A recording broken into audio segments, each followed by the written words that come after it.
ፕሬዝዳንት ታዬ፣ ክቡር ጠቅላይ ሚኒስትር አብይ አህመድ፣ ክብርት ቀዳማዊት እመቤት፣ በመጀመሪያ ከስንት ጊዜ ከጽሁፍ ከትንታኔ በእውቀት ላይ የተመሰረተ ማለት ነው ከራቅም በኋላ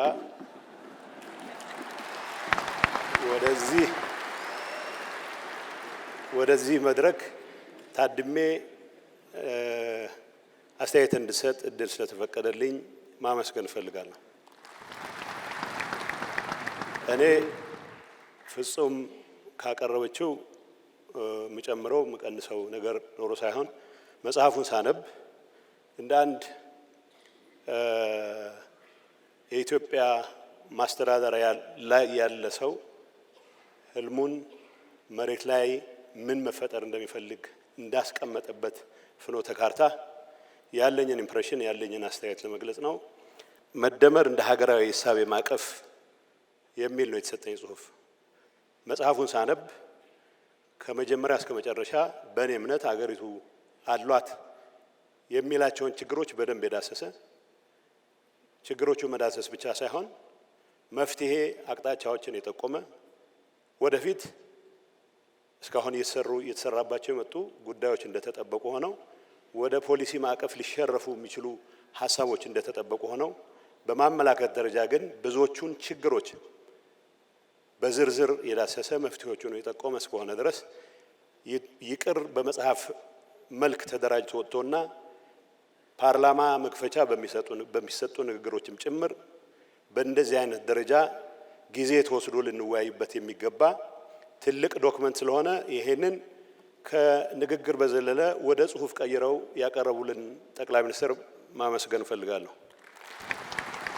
መደመር መጽሐፍ የመጀመሪያውን አንብቤያለሁ። የመጀመሪያውን ሳነበው አቃቂር ለማውጣት ያነበብኩት ስለሆነ አቃቂሩንም በወጉ ኮሚኒኬት ሳላረግ በተፈጠረው ችግር ምክንያት የሆነው ሆኗል። ቢያንስ በዚህ መድረክ እርግጠኛ ሆኜ መናገር ባልችልም ከአምስቱ ትውልዶች የትኛው እንዳልሆንኩ ብቻ በዚህ አጋጣሚ መናገር እችላለሁ። የትኛው እንደሆንኩ እርግጠኛ አይደለሁም።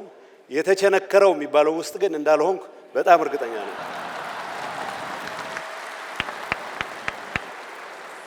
እዚህ መጽሐፍ ውስጥ ዋናው እኔ ትኩረት ላደርግበት የምፈልገው የሀገር ለውጥ በምናስብበት ሰዓት መሰረተ ልማት ዝርጋታ ኢንክሉዲንግ ተቋማት ግንባታ ቢሆኑ የሚወስዱት የራሳቸው ርዝመት አለ፣ የራሳቸው ጊዜ አለ። ዋናው ትኩረታችን መሆን ያለበት ያለፉት 100 ዓመታት 1000 ዓመታት ወቴቨር ቁጥር እንስጠው ታሪካችንን ስንገመግም የሚገባንን ነገር ማግኘት ሳንችል ቀርተን አሁን ባለንበት ሁኔታ ውስጥ ያስገቡንን ነገሮች በትክክል መመርመርና ለነዚህ ብቃት ያለው መፍትሄ ለማስቀመጥ የሚያስችል የሐሳብ ሽርሽር ማድረግ መቻል ነው። ከዚህ አንፃር ዋናው ትኩረታችን አስተሳሰብ ላይ መሆን አለበት ብሎ ስለሚጀምር በላላይ መዋቅራችን ላይ የሚታዩ ችግሮችን መፈተሽ አለብን ብሎ ስለሚጀምር ፈለግንም አልፈለግንም በዝርዝር ጉዳዮች ተግባባንም አልተግባባንም ሀገራዊ ማዕቀፍ ሆኖ ሊያገለግል የሚችልበትን ዋነኛውን መሰረታዊ ቁም ነገር አሟልቷል የሚል እምነት አለኝ። የሀገራችን ችግር ያስተሳሰብ ችግር ነው። የማህበረሰብ ትብብር ላይ ተመስርተን የሀገር ቀጣይነት ለማረጋገጥ በሚደረግ ጥረት ውስጥ የላዕላይ መዋቅር ለውጥ ቅድሚያ እንስጠው የሚለው አይ ቲንክ ትልቅ መነሻ ነው የሚል እምነት አለኝ። በዚህ ጽሁፍ ውስጥ የራስን አቅም ስለመጠቀም፣ ሚዛን ስለመጠበቅ፣ ስላቃፊነት፣ መደፍጠጥን ስለማስወገድ፣ ጥቅል ፍረጃና ጽንፈኝነትን ስለማስወገድ የተነሱት ነጥቦች የሚጣል ነገር የላቸውም። በገበያና በመንግስት ሚና መሃል ያለውን ሚዛን ከመጠበቅ አንጻር የተነሱ ሀሳቦችም የዛን ያክል የሚያስኬዱ ናቸው። የምንከተለው አስተሳሰብ አዳፕቲቭም ለጊዜው ከእንግሊዝኛ አልወጣሁም መጨረሻ የምሰጠው አስተያየት አለ ፍሌክሲብልም እንዲሆን ከማድረግ አንጻር የተጠቆመው ትክክለኛ ነገር ይመስለኛል። አንድ ሀሳብ ከመጣ ይምጣ ሀገራዊ ማዕቀፍ እንዲሆን ከተፈለገ አንደኛ የሀገሪቱን ችግሮች በውል መረዳት መቻል አለበት። ሁለተኛ የህብረተሰቡ መስተጋብር የኮንፍሊክት ዳይናሚኩን በትክክል መገንዘብ መቻል አለበት። በወልና በግል መብቶች መካከል ያለውን ባላንስ በትክክል ማሳየት መቻል አለበት። የጋራ እሴቶችና የፔሪፌሪ ስሜት የወለዱ ጉዳዮችን በትክክል ነቅሶ ማውጣት መቻል አለበት። ሁሉንም የኢኮኖሚ ዘርፎች በትክክል ተረድቶ ወደ ፖሊሲ ማዕቀፍ አሳታፊ በሆነ መልኩ ለማውረድ የሚያስችል ዝግጁነት ማሳየት መቻል አለበት። በመንግስትና በግሉ ዘርፍ የተናጠልም የትብብርም ኃላፊነቱ ላይ በግልጽ ማስቀመጥ መቻል የኢትዮጵያን የሥራ ባህል የኢትዮጵያውያንን የሥራ ባህል ግምት ባስገባ መልኩ ይህንን ለማሻሻል የሚያስችሉ ነገሮች መጠቆም መቻል አለበት። በዚህ እኔ ባስቀመጥኳቸው መዘርዝሮች ሲታይ መጽሐፉ እነዚህን ነገሮች እስካሟላ ድረስ ሀገራዊ ማዕቀፍ ሆኖ የማያገለግልበት ምክንያት የለም ብዬ መግለጽ እፈልጋለሁ።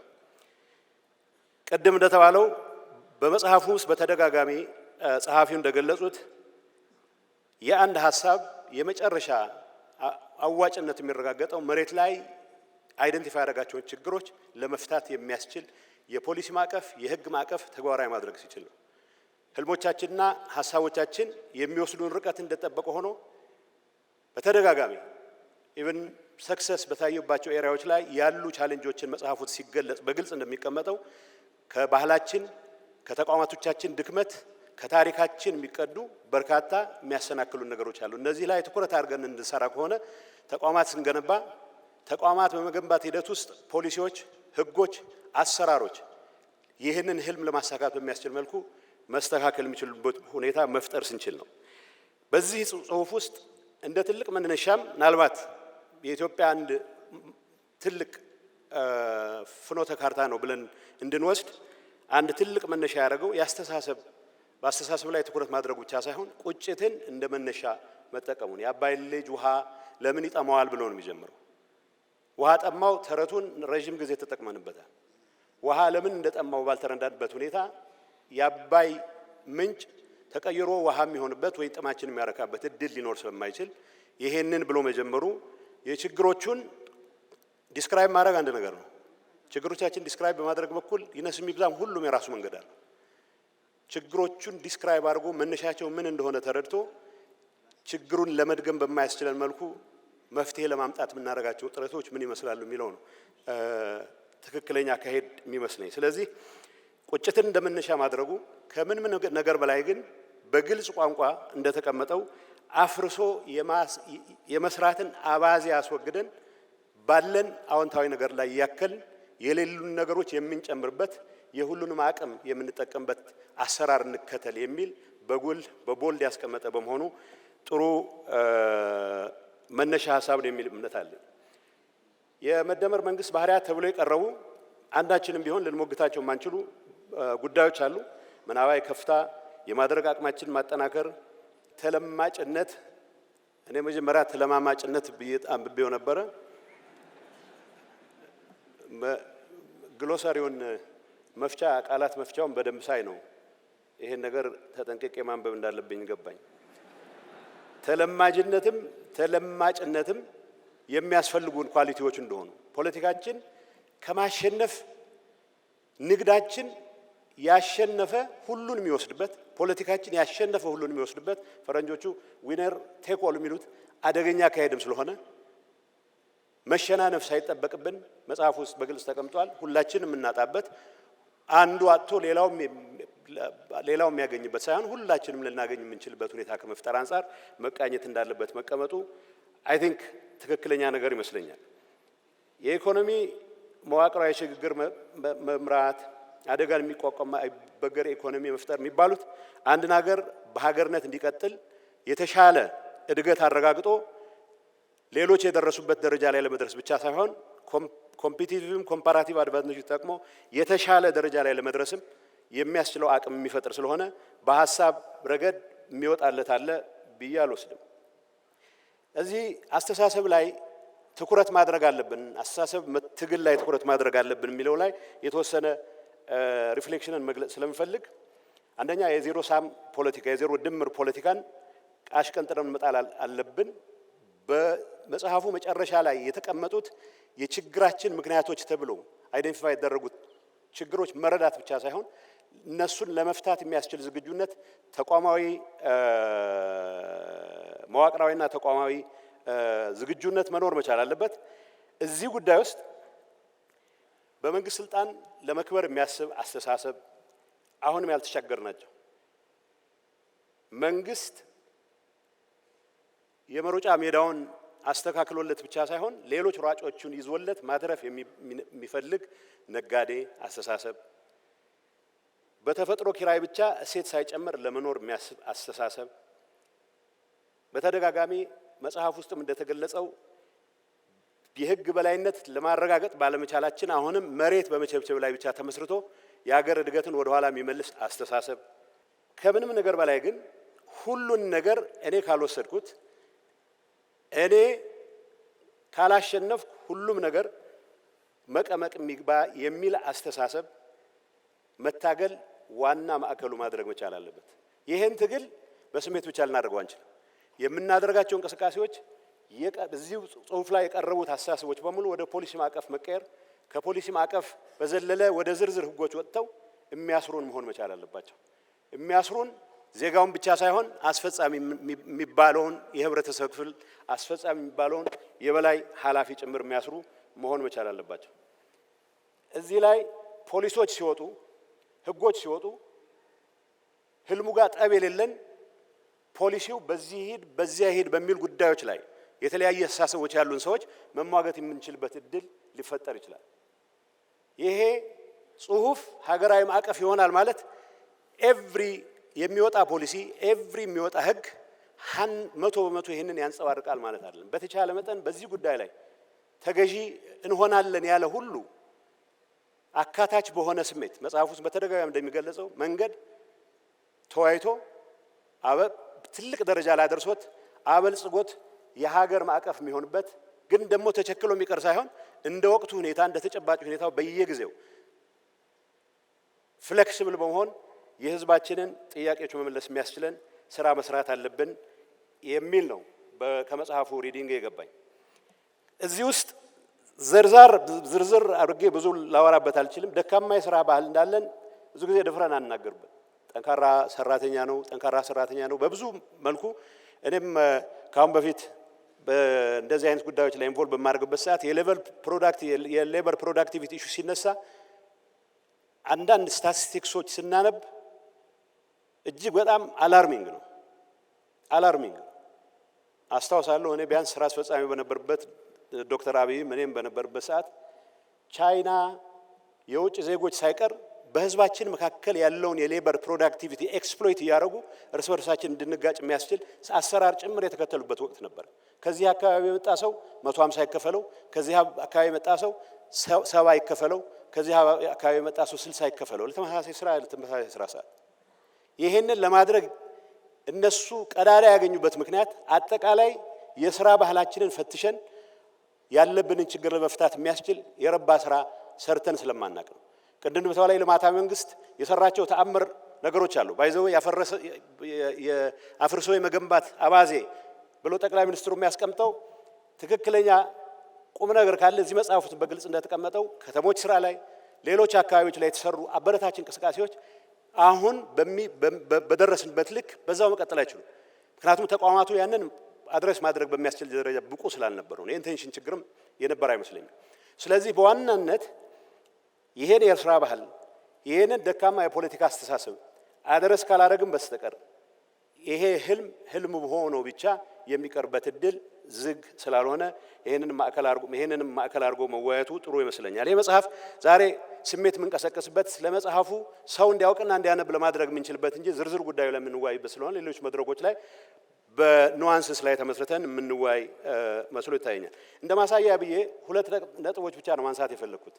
ይሄ አጠቃላይ ማዕቀፍ ይሄው ከሆነ በከተሞች ልማት ዙሪያ በዚህ ጉዳይ ላይ ያው እንግዲህ እኔ አም ቤተር ፕሌስድ ከተሞች መሀል ያለውን ለውጥ በተወሰነ መልኩ ለማየት ትንሽ ራቅ ብዬም ስለነበረ የተሻለ እድል አለኝ ብዬ አስባለሁ።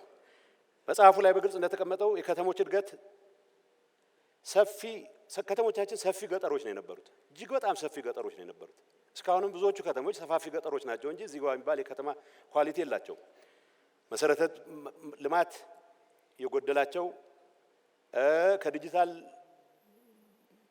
ትራንስፎርማቲቭ ከሆነ ቴክኖሎጂ ጋር ብዙም ትውውቅ የሌላቸው የመልካም አስተዳደር ችግር በስፋት የሚታይባቸው ከግጭትና ከምን ያልተላቀቁ ነበሩ። ከተሞች መዘመናቸው ከተሜነት መስፋፋቱ ግድ ነው፣ የሚቀር ነገር አይደለም። ተፈጥሯዊ ስለሆነ የማይቀርልን ከሆነ ተዘጋጅተን አቅደን አስበንበት መግባት አለበት የሚል ነው ጽሁፉ። ከዚህ አንፃር አዲስ አበባን እንደማሳያ ተደርጎ የሚቀርበው ነገር ትክክለኛ ነው ብቻ ሳይሆን በእኔ እምነት አዲስ አበባ ውስጥ የማያቸውን ለውጦች አለማክበር፣ እንዲበረታቱ አለማድረግ ለኔ ድንቁርና ነው የሚል እምነት አለኝ። አዲስ አበባ ውስጥ የምናያቸው ለውጦች አዲስ አበባ ብቻ እንዳይቀሩ ነው መጣር ያለብን፣ መስራት ያለብን። አዲስ አበባ ውስጥ የምናየው ተስፋ የሁሉም ኢትዮጵያዊ ተስፋ መሆን መቻሉን ነው ማረጋገጥ ያለብን። አዲስ አበባ የሚሰሩ ስራዎች መቀለም እንደሚሰሩ፣ ባህር ዳርም እንደሚሰሩ፣ ሐዋሳም እንደሚሰሩ፣ ድሬዳዋም እንደሚሰሩ፣ ጅግጅጋም እንደሚሰሩ ማረጋገጥ፣ ከዛ በታች ወርደው አንጭ ቆረረም ድረስ እንደሚሄዱ ማረጋገጥ ነው ስራችን መሆን መቻል አለበት። ከተሞች እነኚህ ያየናቸውን ችግሮች ለመፍታት ደግሞ የተመቹ ናቸው። መሰረተ ልማት ለማስፋፋት ከተማ የተመቸ ነው። የመልካም አስተዳደር ለማረጋገጥ ከተማ የተመቸ ነው።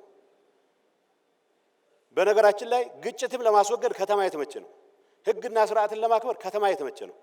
ዲሞክራሲን ለማጠናከር ከተማ የተመቸ ነው። መቼስ የግራ ሊትሬቸር ሁሉም መቅረት አለበት አይባልም። አቶማይዝድ በሆነ መልኩ የሰፈረ ገበሬ ጸረ ዲሞክራሲን ያበረታታል። የሚያርሳትን አርሶ የሚቆላትን ቆልቶ የሚቀቅላትን ንፍሮ ቀቅሎ መኖር መቻሉ ብቻውን የሚያረጋጋው ገበሬ ለዲሞክራሲ ግንባታ ፈተና ነው የሚሆነው። መሰረተ ልማት ተሟልተለት ግዴታውንም እየተወጣ ጥያቄ የሚጠይቅ ዜጋ ለመፍጠር የሚያስችለው ሁኔታ የምትፈጥረው ከተሞች ሲስፋፉ ነው።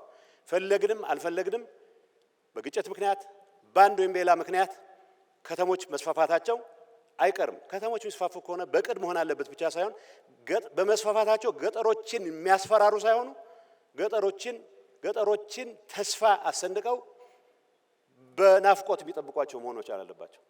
ይህንን ለማድረግ የሚያስችል አቅደን መንቀሳቀስ አለብን ተብሎ በተደጋጋሚ የተጻፈው ነገር ትክክል ነው የሚል እምነት አለኝ። እንደተባለው ሽፍትነት በከተማ አያምርም። ገጠር ትንንሽ መንደሮች የሞተ ኢንፍራስትራክቸር ሲበዛ ትንሽ ትልቅ የግል አጀንዳ ያለው ሁሉ ለመሸፈት የሚነሳበት እድል ይፈጥራል። ፖለቲካ አጀንዳ ኖሮት በሰላም ለመፍታት የሚፈልግ ኃይል በሩ ክፍት መሆን መቻል አለበት።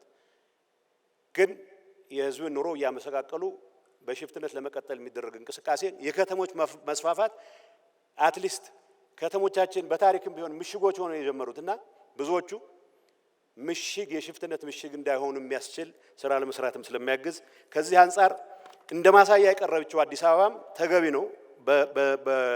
ማለት አልጋ ባልጋ ነው ሁሉም ማለት አይደለም። ስቲል የሚታዩ በርካታ ችግሮች አሉ። ለ130 ዓመት የተጠራቀመ ችግር በአንድ አዳር አይፈታም። ግን ደግሞ ፍጥነት ብሎ መጽሐፉ የሚያስቀምጠው ነገር ፈለግንም አልፈለግንም እዚህ ጉዳይ ውስጥ አስገብተን የምናየው ሆኖ መቻል አለበት። በተለመደው ፔስ የኢትዮጵያን ችግር መፍታት አይቻልም። በተለመደው ፔስ እኔ አንዳንዴ አያለው መንገድ ላይ ኤምባሲ ሲሄድ ከ3 ቀን በፊት የሄድኩበት መንገድ ተዘግቶ ይጠብቀኛል። ሌላ መንገድ ይከፈታል። በ4ኛው ቀን ስመለስ መንገዱ ያልቃል። ያ ፍጥነት እኔ ወደ ዝርዝሩ እንዴት ተፈጸመ ወደሚል አልገባም። እሱ ኢንቬንቶሪ ሲደረግ ይታያል። በአንድ ነገር ግን እርግጠኛ መሆን ይቻላል። እልህ አለ። the fierce urgency of now ይለዋል ፍራንክሊን ዴላኖ ሩዝቬልት። በጣም የምራችን ቸኩለን ፈጥነን መስራት ካልቻልን ይሄ ነገር የረባ ደረጃ ላይ ልናደርሰው አንችልም የሚለው ነገር መውሰድ ተገቢ ነው። እንዳልኩት መጽሐፍ ውስጥ በግልጽ ተቀምጧል። በከተሞች አጠቃቀም በከተማ መሬት አጠቃቀም ዙሪያ አሁንም የሚገጥሙ ብዙ ችግሮች አሉ። የህግ የበላይነትን የማረጋገጥ ፈተና፣ ሁሉንም ዝርዝር ጉዳዮች ያስቀመጠ ስለሆነ የመንግስት ስልጣን ተይዞ ለመክበር የሚደረግ ሩጫ፣ እነዚህን ሁሉ ከባህል ትግላችን ጋር አያይዘን አድረስ ማድረግ እስከቻለን ድረስ እዚህ ውስጥ የምናያቸው ነገሮች ወደ ሌሎች አካባቢዎች የማይስፋፉት ምክንያት የለም። ከተሞች ሲገነቡ ፋንክሽናሊቲ ብቻውን አንድ ነገር ሆኖ ውበታቸውም አንድ ትልቅ ነገር ነው። ስለ ውበት የሚወራ ጆን ኪትስ የሚባል አይሪሽ ገጣሚ a thing of beauty is a joy forever። እኔ መቼስ ሞት አልመኝም ለራሴ። ቆሻሻ ቤት ውስጥ ከመሞት ንጹህ ቤት ውስጥ በሞት እመርጣለሁ። ሽንት ቤት የሌለው ቤት ውስጥ ከምኖር አሜኒቲስ ያሉት ቤት ውስጥ ብኖር እመርጣለሁ። ይሄ እያንዳንዱ ዜጋ ፍላጎት አይደለም ብሎ የሚያስብ ሰው ካለ ከኋላ ቀርነት አተርፋለሁ የሚል ሰው ብቻ ነው። ከድህነት አተርፋለሁ የሚል ሰው ብቻ ነው። መሬት አጥሮ ይዞ እድሜ ልኩን ለረባ ነገር ሳይሆን መሬት ስፔኩሌት በማድረግ ምንም ቫልዩ ሳይጨምር ተጨማሪ ሀብት ለመፍጠር የሚንቀሳቀስ ነጋዴ ወይ ሌላ ባለ ሀብት እስካለ ድረስ ይሄን ነገር መፍታት አይቻልም። ስለ ውበት ሳወራ አንድ ነገር ማስታወሰው ግራጁዌት ስኩል ልማር ሄጄ አሜሪካን ሀገር ትንሿ ኤርፖርት ነበረች የድሮዋ። እሷ በጣም ውብ ኤርፖርት ነው። መጀመሪያ የተደናገርኩት ፍራንክፈርት ሲንሲናቲ የሚባል ኦሃዮ ያለ ከተማ ትንሽ በዛ፣ ግን ደግሞ ኤርፖርት አይመስልም። ትልልቅ ቤቶች ስለሆነ የምታየው ኤርፖርት አልመሰለኝም። እኔ ኤርፖርት የሚመስለኝ እኛ ገብተን እና ወደ ሀገር ቤት ስመለስ ራይሻርድ ካፑቺንስኪ የሚባል የፖላንድ ጸሐፊ አለ። ዘ ኤምፐረር የሚል ፌመስ መጽሐፍ የጻፈ ነው። በአፄ ኃይለ ሥላሴ ላይ በጣም አሪፍ መጽሐፍ የጻፈ ነው እና ያኔ አንደር ሼድ ትሪ የሚል መጽሐፍ ጽፎ ነበር እና ስለ ኢትዮጵያ ሲያወራ ኢን ኢትዮጵያ ታይም ዳዝንት ኤግዚስት ይላል። ፒፕል ዱ ታይም ዳዝንት ኤግዚስት። ቀጠሮ ያለው ሰውዬ ጓደኛውን ካገኘ ቀጠሮውን ረስቶ እሱ አንድ የባህላችን አካል ነው። ስራ ነው ማዕከል የምናደርገው ወይስ ሰውን ማዕከል ማድረግ የራሱ ጥቅም አለው፣ ግን ሰው ማዕከል የምታደርገው ስራ ላይ ተመስርተህ ነው መሆን ያለበት። ግን አንዲት በጣም ያናደደኝ ጽሁፍ አውሮፕላን ውስጥ ነው የማነበው። አዲስ አበባ ደርት ኤርፖርት ነው። የደርት ማለት የአቧራማ ኤርፖርት ነው፣ ጨለማ ነው ናም ይላል። እኔ የአዲስ አበባ ትዝታዬ ለ2 ዓመት በጣም የደመቀ ከተማ ሆኖ ነው የተውኩት። ኤርፖርት ስገባ ተጸጸትኩ። ለምን ወቀስኩታል? አዲሱ ኤርፖርት ስራ ተጀምሮ ነበር። አዲሱ ማለት ያኔ አዲሱ ማለት ነው። አሁን ደግሞ ሌላ አዲስ ነው። የሆነ ቱሪስት ስለ ኢትዮጵያ የሚጽፈው ለዛም ኢትዮጵያን የሚወድ ሰው ነው። ራይሻርድ ነፍሱን ይማረው በቅርቡ ጊዜ ሞቷል። አዲስ አበባን ኤርፖርት የገለጸበት ቋንቋ ከአዲስ አበባ ወጥተህ ሌላ ቦታ ምን የተሻለ ነገር ታገኛለህ? እንደዛ እዛው እያለ ተስፋ የሚያስቆርጥ ነው። ያችንም ቢሆን ለማሻሻል አውሮፕላን ማረፊያ ሲሰራ ሌላ ርቀት ሄደ። ለኔ ግን በራሴ ኤክስፒሪየንስ የታጠረ ቪዥን ስለነበረኝ አሜሪካም ሆኜ የአዲስ አበባ ኤርፖርት ድምቅ ያለ ነበር የሚመስለኝ። ከመጣው በኋላ አዲስ አበባ አሁን አንዳንዴ ውጭ ስወጣ አዲስ አበባ ይሁን የሄድኩባቸውን አካባቢዎች መምሰል የጀመረችበት ሁኔታ አለ። በሳይክል የሚንቀሳቀሱ ሰዎች፣ እርግጥ አንዳንዶቻችን ፍሬሽማን ሆነን ድራፍት የጀመርንባቸው ቤቶች ስለፈረሱ ቅሬታ ሊሰማን ይችላል። እንደ አጋጣሚ ሆኖ አንዱ ድራፍት ቤት አብሮት ላይብረሪ ሆኖ ስላየሁት ግን ያው ምንም ማድረግ አልችልም። እኔ ከጠቅላይ ሚኒስትሩ ጋር ያው ይቅርታ አድርጉልኝ አንተና እርሶ ብቀላቅል አንዳንድ ቦታዎች ለማየት እድሉ ገጥሞኛል። ያው እኔም እንደ ሀገሬ ቤተ መንግስት እየሰሩ ነው የሚል ወሬ ብዙ አላወራሁትም፣ ግን ተቀብየው ነበረ። ቤተ መንግስት እየሰሩ ነው ምን ያለ ሌላ ነገር ላይ ትኩረት ቢያደርግል ነበር። እኔ ከዛ የሄድኩበት ቦታ ቤተ መንግስት አላየሁም። ትልቅ ከተማ ነው እየተሰራ ያለው። ሌሎቹ እስኪጸዱ ሳንጠብቅ እዚህ ውስጥ ሌሎች እስኪጸዱ ሌላ ሁሉ አሁን የጀመርነው እንደተባለው አፍርሶ እንገንባ ማለት ሳይሆን በሚሻሻሉ ይሻሻል። ሪፕሪዘርቭ የሚደረገው ፕሪዘርቭ ይደረግ። የህዝቡን መብት ባስከበረ መልኩ፣ የህዝቡን ተጠቃሚነት ባረጋገጠ መልኩ ኮንዶሚኒየሞቻችን ፌስሊፍት አድርገውም ጭምር የተሻሻሉ የመጡበት ሁኔታ አለ። አገልግሎቱ ጨምሩ። ይሄ ያየሁትን አዲስ ከተማ ሊፕፍሮግ ማድረግ የሚያስችልህ ቴክኖሎጂ እስክትለማመድ ሳይሆን ፈጥረህም አምጥተህም ተግባራዊ ልታደርግበት የምትችል ከሌሎቹ ትልልቅ አገሮች ከደረሱበት ደረጃ እኩል መጀመር የሚያስችልህ ስራ እየተሰራ ነው የሚል እምነት አለኝ በገባኝ ልክ። ይሄንን ማድረግ መቻል ማቀድ ይጠይቃል፣ መፍጠን ይጠይቃል። መጽሐፉም ስለ ፍጥነት የሚያወራው ይሄን አስቦ ይመስለኛል።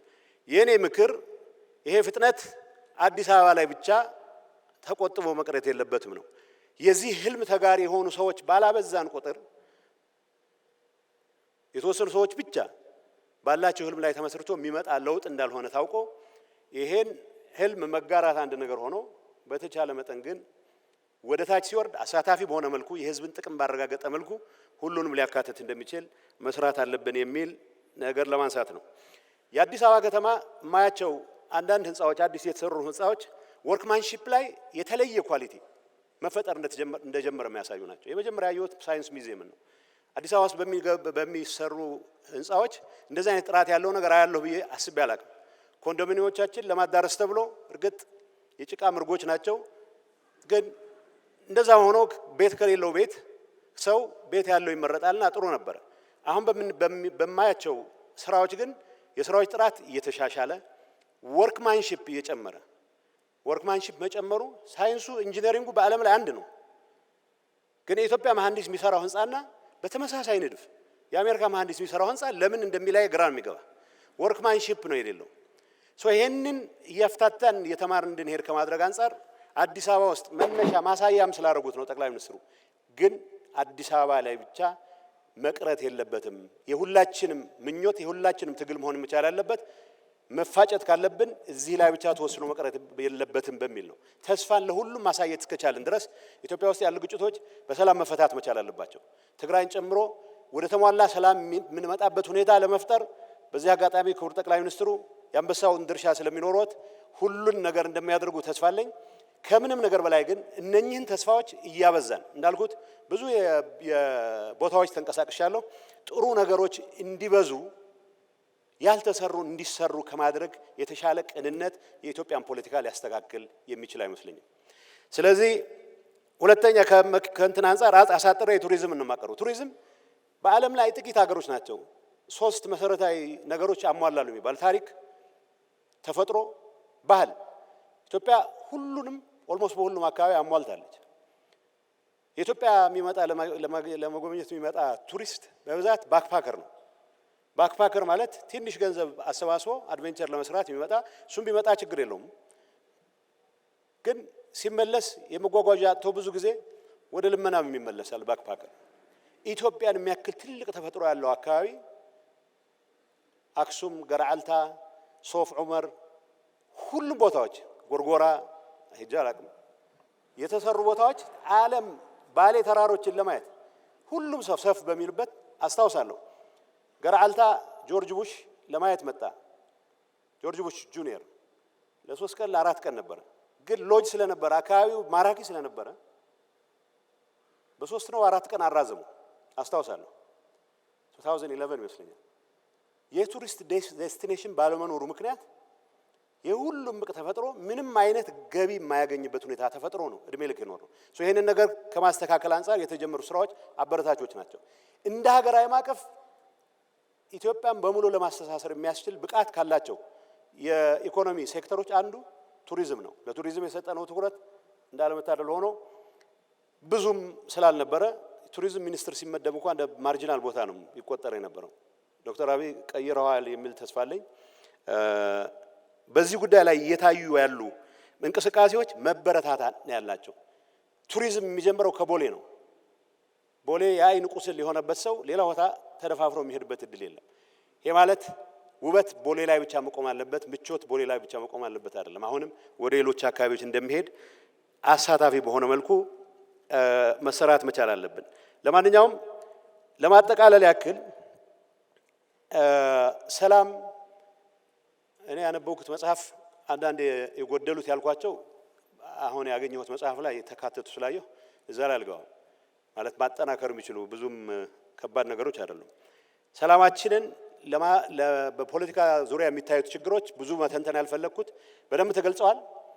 መሬት ላይ ስናወርዳቸው ሁላችንም በዛ ደረጃ ኮሚትመንት ኖሮን እስከሰራናቸው ድረስ ችግሩ ልንፈታው እንችላለን። የምንለውና የምናስበው የተለያየ በሆነ ቁጥር ዞሮ ዞሮ ወደ ኋላ መመለሳችን ስለማይቀር በዚህም ረገድ ክቡር ጠቅላይ ሚኒስትር ሲሪየስ አሳይመንት መሆኑ ተወስዶ ሌሎች መድረኮችም ላይ ወደ ፖሊሲም ወደ አሰራርም በሚቀየርበት ሰዓት ሁሉንም ያሳተፈ የሚሆንበትን ነገር ከመስራት አንጻር ብዙ መሰራት አለበት የሚል እምነት አለኝ። መጨረሻ ግን የዚህ መጽሐፍ ትልቁ ትርጉሙ አንደኛ መጽሐፉ ነው።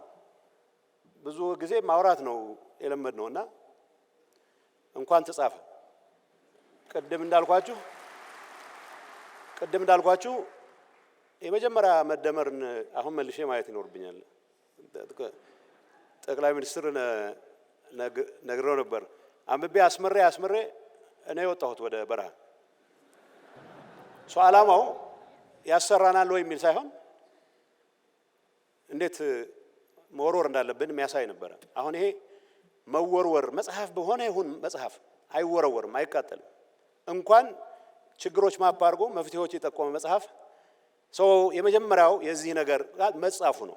አቃቂር የማውጣት አባዜ ላለውም ሰው ተጠቅልሎ መጥቶለታል በርከት ያለ አቃቂር ለማውጣት። ስለዚህ መጻፉ እንዲነበብ እድል የፈጠረ ነው።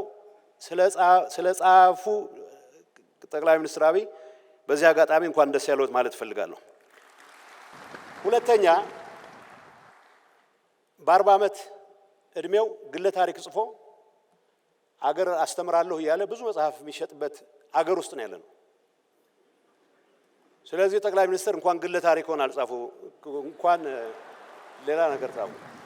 አንብቡኝ ብሎ የቀረበ መጽሐፍ ነው እንዳልኩት ግለ ታሪክም አይደለም። በዛ ላይ ግን ሀገር እየመራ ያለ ሰው ካለው ጊዜ ወስዶ የጻፈው ነው። ፍኖተ ካርታ ነው። ዴስቲኔሽናችን እዚህ እንዲሆን ፈልጋለሁ የሚልበት ነው። ዴስቲኔሽኑ ላይ ይነስም ይብዛም ልዩነት ሊኖረን አይችልም። አካሄድ ስህተት ነው የማለት ድፍረት ካለኝ መጽሐፉን አንብቤ መወገት አለብኝ። አካሄዱ ስህተት ነው የሚል ሰው ካለ መጽሐፉን አንብቦ መወገት መቻል አለበት።